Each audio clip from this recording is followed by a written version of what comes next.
Hola, ¿qué tal? Bienvenidos a su programa favorito, Conversaciones sobre Terapia Sistémica, un espacio para terapeutas familiares y todos los interesados en la psicoterapia sistémica, psicólogos, médicos, trabajadores sociales, curiosos, también con un enfoque especial para los estudiantes de todas las disciplinas de ayuda y también, ¿por qué no decirlo?, también detractores, férreos opositores al modelo sistémico e incluso haters. Y como en otras ocasiones me acompaña Emanuel Garibay. ¿Qué tal, Emanuel? Muy bien, Mauricio, muchas gracias. Un gran saludo a todos. Me he enterado que algunos alumnos de la maestría o de algunas maestrías en terapia familiar o en terapia sistémica se han interesado por estas charlas. Entonces, Qué los bien. invitamos a participar, incluso si algunos de esos alumnos de maestría quisieran venir al programa, también lo podrían hacer, ¿verdad? Sí, bueno, ya tuvimos a una colaboradora de nosotros cuando estábamos en Salme, Sí, a claro. Sonia, Que está que estudiando también la maestría. participó. Está haciendo la maestría. No sé cómo se llama la maestría, porque ya ves que tienen muchos nombres. Ella creo que está estudiando la maestría en el Instituto Jalisciense de Estudios Sistémicos, Ajá. la maestría en terapia breve sistémica. Sí, claro, entonces, pues también ese es un espacio de diálogo abierto para todos los que deseen participar. Muy bien, perfecto. Pues adelante. Hay que recordarle al público que estamos revisando el libro de Lynn Hoffman, Fundamentos de Terapia Familiar, ¿verdad? Sí, que ya vi que tú también tienes esta edición. Ajá. Yo tengo esta edición, sí, Sí, porque la compré. ya no la hacen con esta portada verde. Ya tiene otra portada Ah, distinta. pues esa portada es muy bonita. Ajá, sí. Que habíamos dicho que es un buen libro para introducir a todo el que empieza a interesarse en la terapia familiar. Yo incluso lo he conceptualizado como hasta un libro de historia, De que se puede chismes. disfrutar mucho. ¿Cómo? Es un libro también de chismes, porque encuentras chismes de aquellos pioneros de la terapia familiar, ¿no? Sí, pero también es un libro de epistemología. También la parte epistemológica de esta obra también está muy fuerte. Y creo que eso sí puede dificultar a veces el que un principiante pueda aprovechar en una primera lectura lo que este libro te ofrece. Sí, creo que a diferencia del libro el otro libro de historia de la terapia familiar, que es de Paulo Bertrando, este libro se profundiza más en las cuestiones teóricas, ¿no?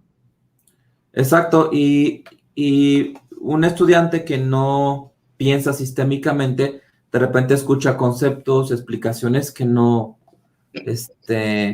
entiende de una manera tan sencilla y que aparte también para comprender muchos conceptos sí requiere la experiencia que te da el estar con una familia en una sala de terapia. Perfecto. Bueno, estamos revisando el capítulo de los campos sociales, ¿verdad? Sí, fíjate que a mí algo me llamó mucho la atención de este capítulo cuando habla de la esquizmogénesis, porque habla como de este papel complementario que tienen dos partes en una interacción.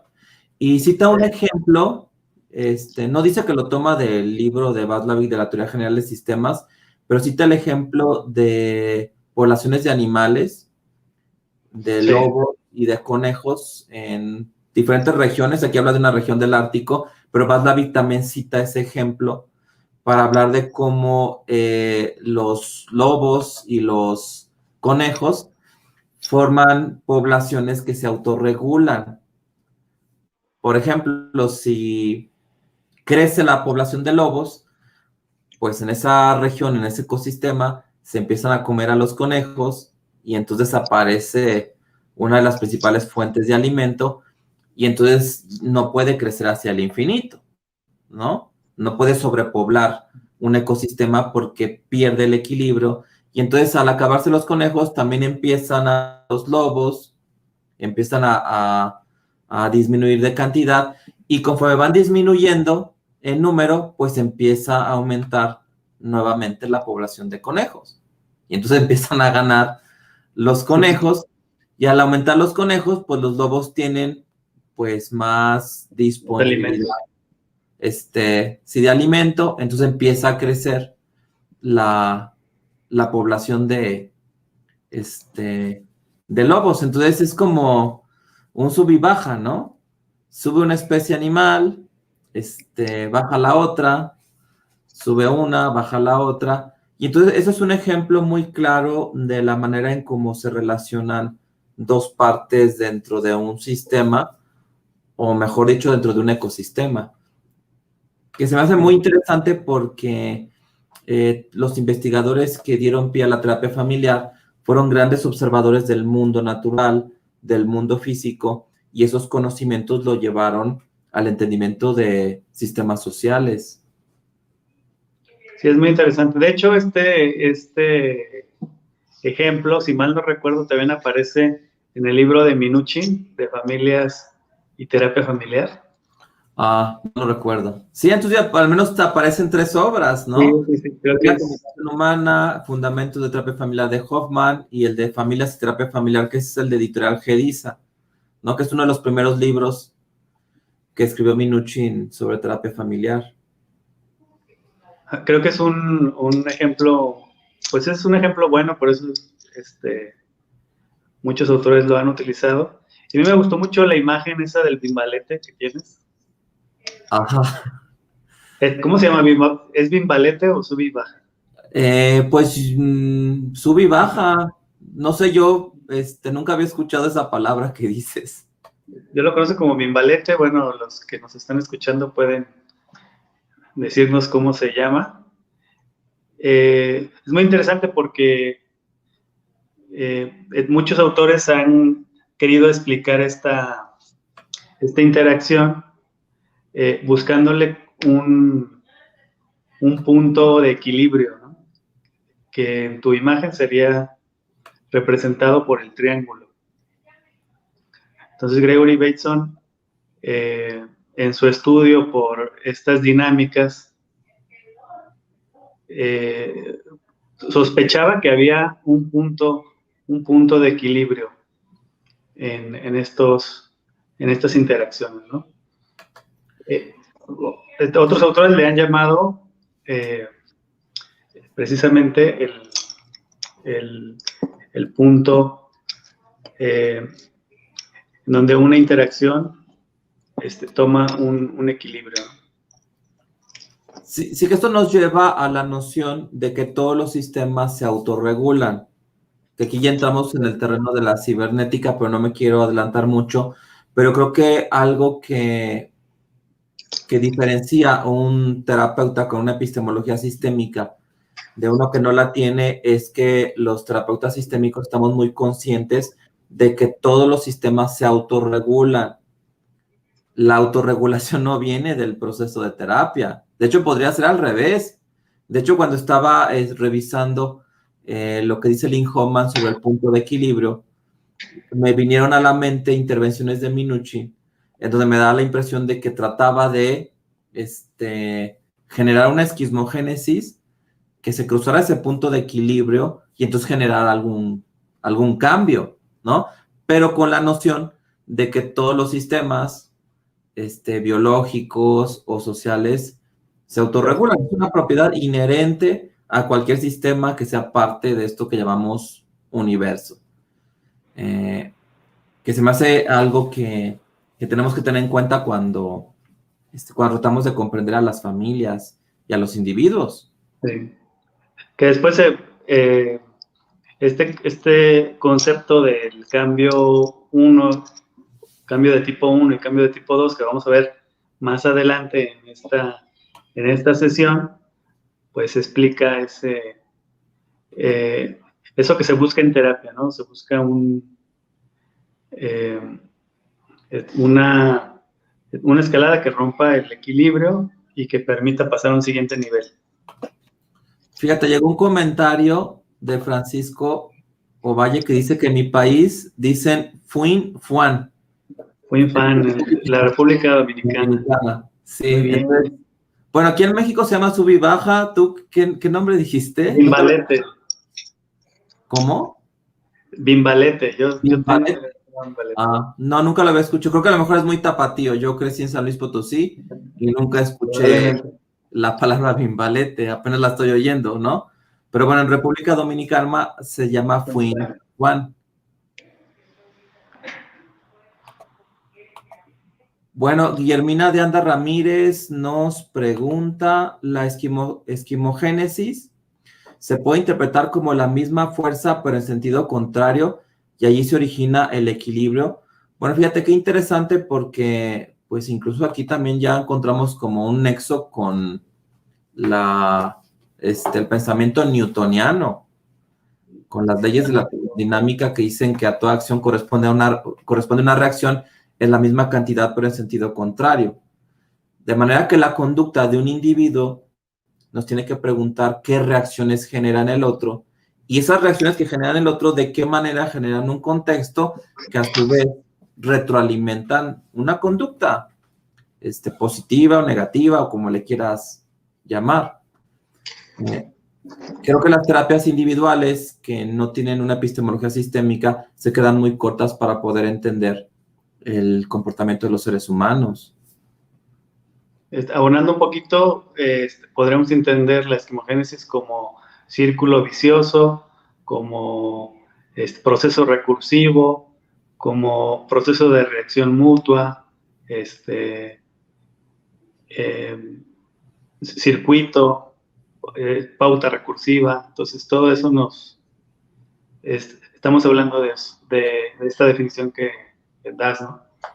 Sí, y que Bateson, él hablaba, y lo comentamos en la transmisión anterior, de que esta interacción puede recibir el nombre o entenderse como algo complementario o como algo simétrico, ¿no? Ok, sí, que son los dos tipos que ubica Gregory Bateson. Y que los explicamos la sesión anterior. Sí, que se me hace muy interesante también para entender los encuentros que ha habido entre grupos humanos, ¿no? En guerras de conquista, por ejemplo. O en mil y un situaciones que a lo largo de la historia han permitido que haya un encuentro entre dos culturas, incluso de un náufrago que llega a una isla y se encuentra con los nativos, eso puede generar un tipo de esquizmogénesis, ¿no? Sí. Y bueno, algo en lo que yo quería resaltar, pero me fui por otro lado, es que a mí me da la impresión de que Minuchin, con ese conocimiento, sí trata de que se genere esta interacción y llevarla más allá del punto de equilibrio para que se genere un cambio. Sí, provocar, en otras palabras, una crisis en el sistema para que puedan pasar a un siguiente nivel. Exacto. Que eso de todos modos puede pasar aún sin terapia. Sí, y que ocurre muy frecuentemente sin terapia. Exacto.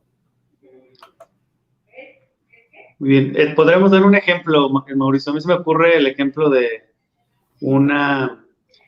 de la conducta de un niño. Un niño quiere algún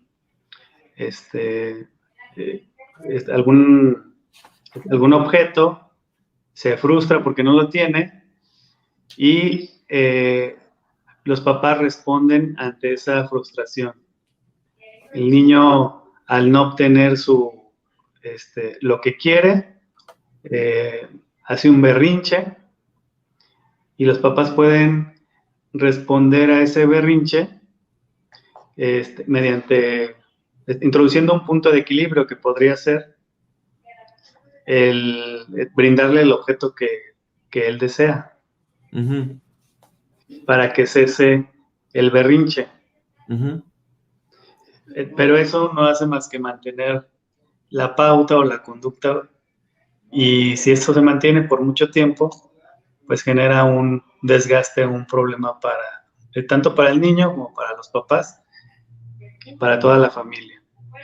Cuando interviene un psicólogo, podría recomendar a los padres que en vez de ceder, se mantengan firmes a que no le entreguen lo que pide el niño, y ahí se generará otro tipo de esquizmogénesis, que es una escalada simétrica. Una escalada simétrica que encontrará un punto de equilibrio en algún momento. Es decir, que pensaríamos que el punto de equilibrio sería cuando el niño comprenda que todo lo que está haciendo no va a tener resultados para conseguir lo que está pidiendo en ese momento. Que fíjate, de hecho me recuerda eso que comentas cuando les pides a los papás que se pongan firmes para que continúe la escalada y entonces llegue a ese punto de equilibrio por otro camino, y que eso también te permite conocer al sistema. Me recordaste a un filósofo, Jean-Jacques Rousseau, que tiene una obra que no se cita mucho, al menos en los círculos filosóficos, pero los que estamos interesados en niños, pues sí nos interesa una obra que se llama Emilio, o de la educación, que yo creo que es el primer tratado de pedagogía que existe en el mundo, y en mi opinión es también pues un libro de psiquiatría infantil del siglo XVII, y él decía que cuando los papás decían que no, ellos deberían de mantener ese no, y que de hecho ese no debería de representar una especie de muro de bronce para que el niño se diera cuenta que el no del papá era un no definitivo. Que fíjate, sí. Voy a compartir aquí esta frase. Déjame ver, por aquí la tengo. Aquí está.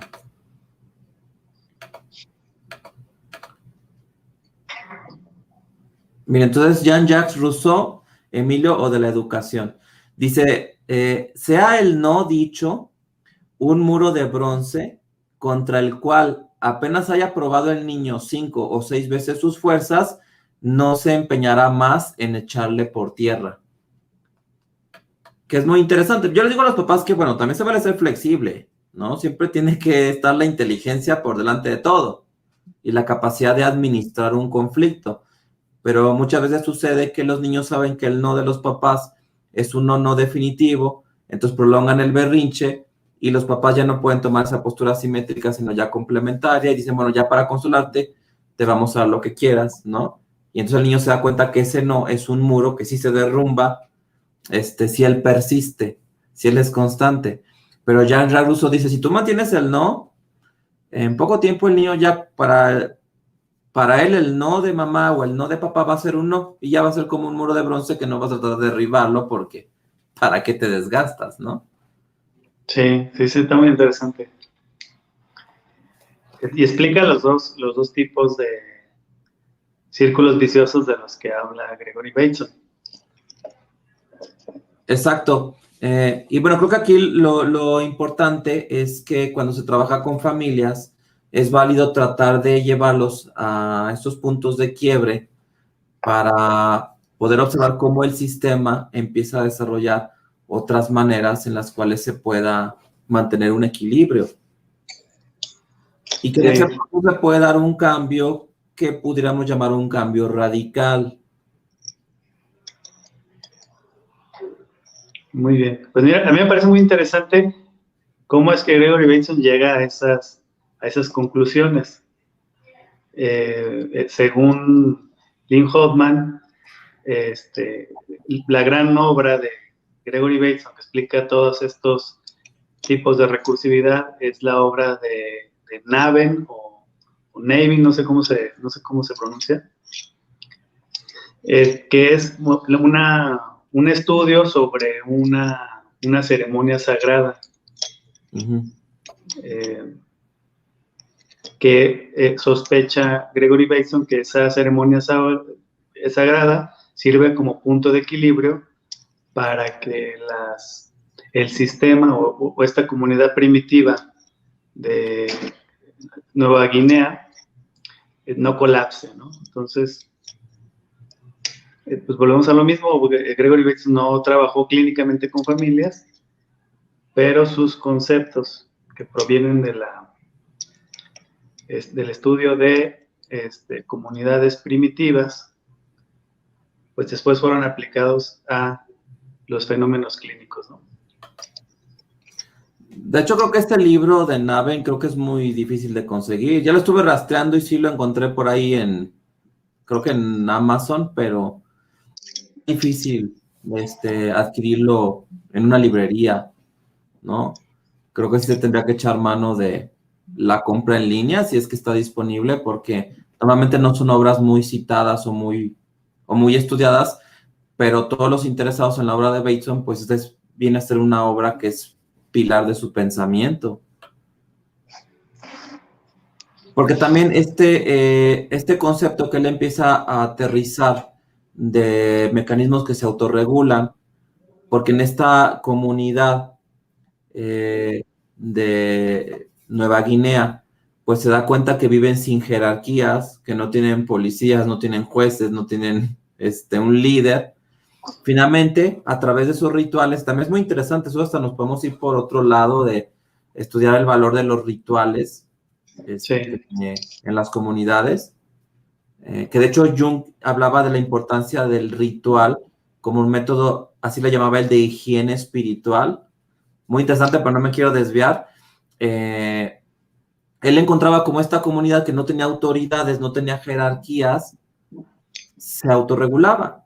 Y entonces empieza a sentar las bases para el nacimiento de la cibernética, ¿no? Como una ciencia muy ligada a la teoría general de sistemas que estudia sistemas físicos, sistemas sociales que se autorregulan.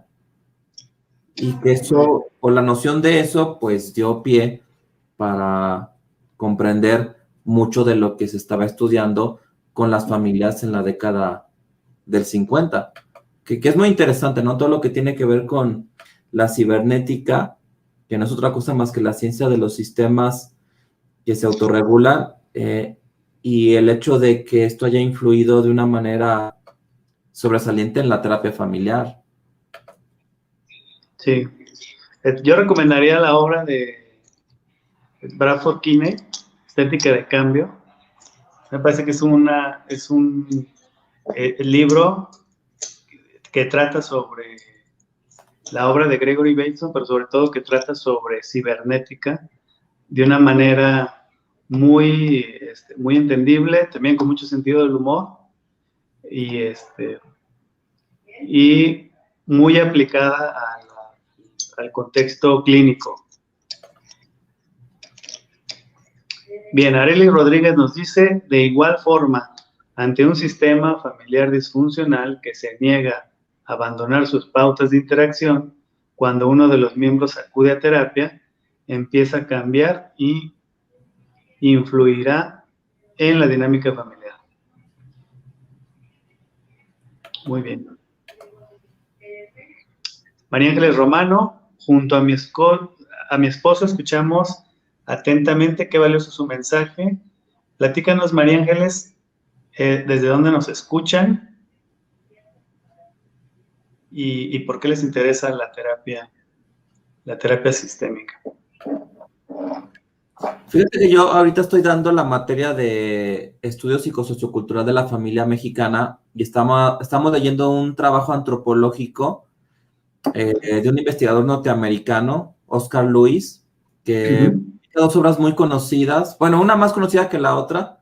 Una se llama Los hijos de Sánchez, que es un estudio de una familia mexicana que vivía en una vecindad de la Ciudad de México, y otra se llama Antropología de la pobreza, donde estudia familias también mexicanas, pobres, y habla de un padre de familia de una comunidad rural llamado Pedro, más o menos una familia de la década del 50, que Pedro se preguntaba si la revolución había generado un verdadero cambio en las familias pobres, porque pues él decía que antes era el gobierno, durante el porfiriato, los que eran dueños de todo y controlaban todo, y muchos mexicanos literalmente, sin exagerar, eran esclavos. Pero dice, pero ahora son los banqueros, o los dueños de las empresas, los que son dueños de las riquezas, y finalmente nosotros seguimos sumidos en la pobreza y hundidos de deudas. Y entonces Pedro sentía que la revolución, a pesar de que había tenido un alto costo para la sociedad, no había representado un gran cambio. Y yo les dejé de tarea a los alumnos que investigaran si la Revolución Mexicana había sido un cambio tipo 1 o un cambio tipo 2. Que no pretendo responder esa pregunta aquí porque eso nos llevaría horas y a lo mejor no nos vamos a poner de acuerdo. Pero quería introducir eso para hablar de esta diferencia entre el cambio tipo 1, el cambio tipo 2 y cómo esto se puede aplicar para entender procesos que pueden ser incluso históricos y que tienen que ver con nuestro país. Claro, me parece muy interesante porque en la sesión anterior, o en el programa anterior, hablábamos de la obra de La interminable conquista de México de Ríos. Ajá. Y creo que podríamos citar otra obra de Ríos que pudiera explicar este cambio de tipo 1. Si mal no recuerdo, se llama La Revolucioncita Mexicana, o algo así. Es decir, su hipótesis es precisamente esto que estás diciendo. O sea, en la Revolución Mexicana hubo un cambio de tipo 1. Esa es la hipótesis de Ríos. Entonces, bueno, no sé si les estoy haciendo la tarea a tus alumnos. Ahora explícanos qué es un cambio tipo 1 y qué es un cambio tipo 2, porque mis alumnos todavía no habían llevado la clase de epistemología donde se veían los tipos de cambio. Ok. Bueno, vamos a explicar entonces, ahora en lo que resta de esta sesión, los cambios de primer orden y de segundo orden, que también los conocemos así. Lo primero que hay que decir es que, bueno, Gregory Bateson ya había hablado de dos formas en que opera este proceso de desviación. El primero es un punto de equilibrio que se da en las relaciones complementarias, así lo explica él, y el otro es la escalada simétrica que se da en las relaciones simétricas.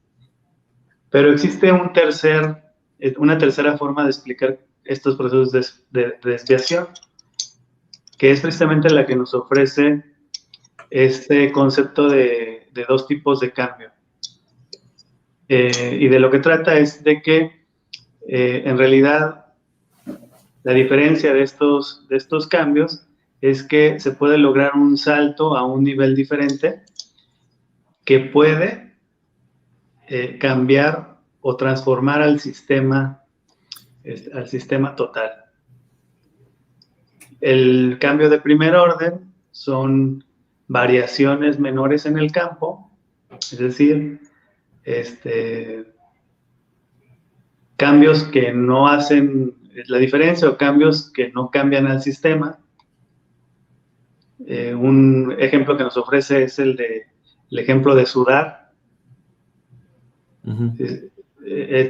Sudar hace un cambio que permite regular la temperatura, pero no es un cambio que genera una transformación en el sistema. Y los cambios de segundo orden son cambios en el medio que permiten cambiar o transformar una gama más amplia de comportamientos.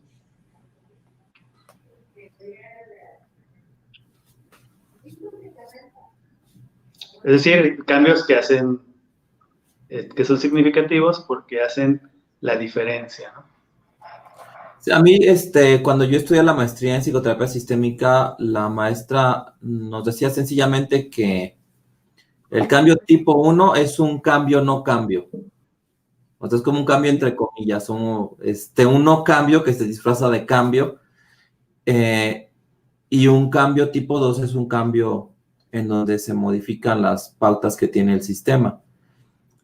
Y sí, algo interesante es que esto nos puede dar una mirada más compleja para entender la historia de las comunidades, ¿no? Y estoy de acuerdo contigo en lo que comentas de Rius. De hecho, este libro es de la Revolucioncita Mexicana. Fue un libro que cuando llegó a mis manos me despertó mucho interés en la revolución, pero mucho interés desde el punto de vista psicológico. De hecho, desde que lo leí, tuve el interés de escribir un ensayo psicológico sobre la Revolución Mexicana, y entonces me empecé a documentar, hasta me chuté la serie de Televisa de, ¿El vuelo del águila? no, Senda de Gloria. Senda de Gloria. Sí, pero al final me empecé a empapar, ya nunca escribí nada, aprendí de la Revolución, pero ya nunca escribí ese ensayo psicológico, pero siempre se mantuvo mi interés. Entonces, muy recomendable ese libro de Rius, que creo que fue de los primeros que escribió. Ya es un libro muy, muy viejo. Fue cuando él estaba empezando con este género que él es el principal representante, que es tipo como cómic, ¿no? Pero que lleva el conocimiento a muchas personas, a muchos mexicanos. Muy bien. María Ángeles nos dice, somos de Argentina y nos interesa esta terapia ya que nuestro hijo presenta diagnóstico de autismo. Muy bien, pues te recomendamos una plática que diste, ¿verdad, Mauricio? Sobre la perspectiva sistémica en los trastornos de desarrollo, algo así. Ya no sé cuál. Sí, creo que una visión sistémica. No, más bien la plática se llama Herramientas sistémicas en el tratamiento de los trastornos del neurodesarrollo, que sí que lo dimos en Perú y que ahí está en el canal de YouTube. Muy bien, tal vez les pueda interesar esa plática. Muy bien. A mí me gustaría concluir con un ejemplo, una viñetita de caso. Adelante. Es decir, una persona que llega a consulta, su queja o su problema es que siente que no logra formar hábitos saludables en su vida. Entonces a esta persona le gustaría hacer ejercicio, le gustaría tener una alimentación más saludable y ha intentado de todo. Bueno, eso dice en la consulta, que ha intentado hacer de todo. Ha intentado seguir la dieta de una nutrióloga, ha intentado pararse a hacer ejercicio, pero siempre claudica o le da flojera y no lo logra. Ha intentado ir con su esposo, ha intentado ir con alguna de sus amigas a correr, pero en todas fracasa. Y entonces, de lo que tratamos el proceso terapéutico, en lo que se centró en el proceso terapéutico, no fue en esos cambios de tipo 1 que ella ya había estado haciendo y que no le habían dado resultado, sino que se intentó un cambio de tipo 2, es decir, que en vez de cambiar esas acciones, ella pudiera preguntarse por cambiar su epistemología, es decir, la forma en que pensaba acerca del autocuidado y de lo importante que puede ser el autocuidado en su vida. Uh-huh. Entonces, los cambios de tipo 1 eran todos los que ella hacía, y un cambio que le ayudó a dar el salto para lograr después tener acciones que fueran o que estuvieran basadas en su nueva epistemología, decir, la nueva forma de ver el autocuidado y la importancia del autocuidado en su vida familiar, en su vida personal, en su vida laboral. Con eso logró empezar a generar cambios en su vida significativos.